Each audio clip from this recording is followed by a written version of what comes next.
Illegal migrants in South Africa are being told they must leave the country by 30 June. The minute they come in here, they come with babies on their backs. 30 June is the deadline.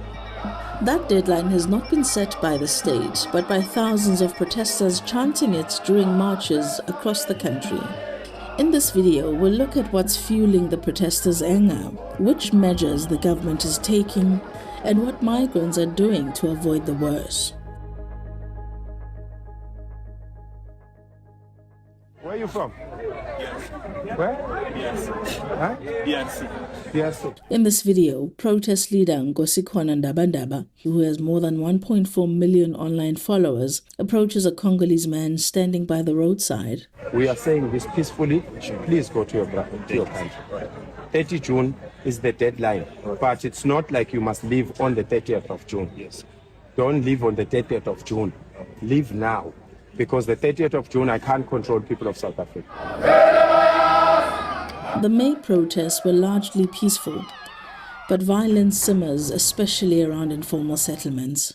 The government of Mozambique said 5 of its citizens died in xenophobic violence in the Western Cape, but the South African police so far has only confirmed it is investigating the killing of 2 Mozambicans, as well as that of a South African teenager. In preparation for this ominous deadline, Ghana, Malawi, Zimbabwe, Nigeria and Mozambique have cumulatively repatriated more than 2,000 people between May and June. People in South Africa don't like a foreigner, especially Nigeria. Actually, I live like a criminal in South Africa because everything I'm doing, I'm hiding. The Malawi government says around 10,000 Malawians have requested assistance to return home. But some foreigners who are still in the country feel the clock is ticking.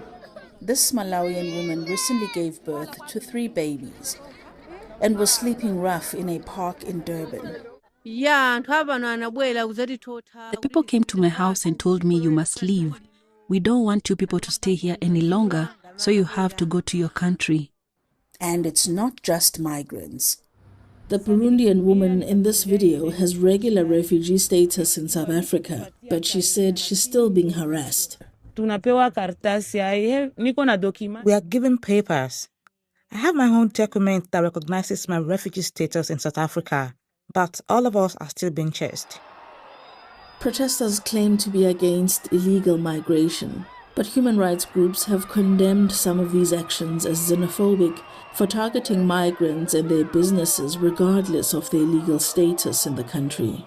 For many South Africans, anger is at boiling point.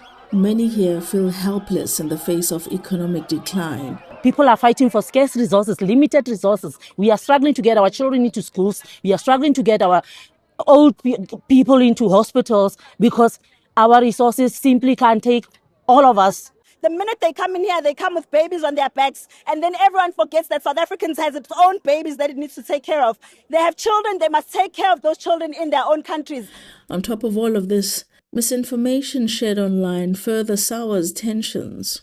The political parties are scraping the bottom of the barrel in trying to lie to people that it's the problem, all our problems are the migrants, and if we get rid of the migrants, then we'll have no problems in South Africa. With youth unemployment at around 60%, migrants are often accused of taking away precious jobs from South Africans. Under pressure to act, the government has announced new ways to manage migration. It all comes as official figures show that between 2020 and 2025, South Africa's deportations have more than tripled, rising from almost 15,000 a year to over 57,000. High unemployment, deep inequality, weak public services. These are concerns many in South Africa recognize. For some, expelling migrants feels like a way to reclaim control. But as the deadline looms, for many migrants in the country, it feels like a new wave of violence could be coming. What is clear is that unless those underlying pressures are tackled, the temptation to blame outsiders is likely to return.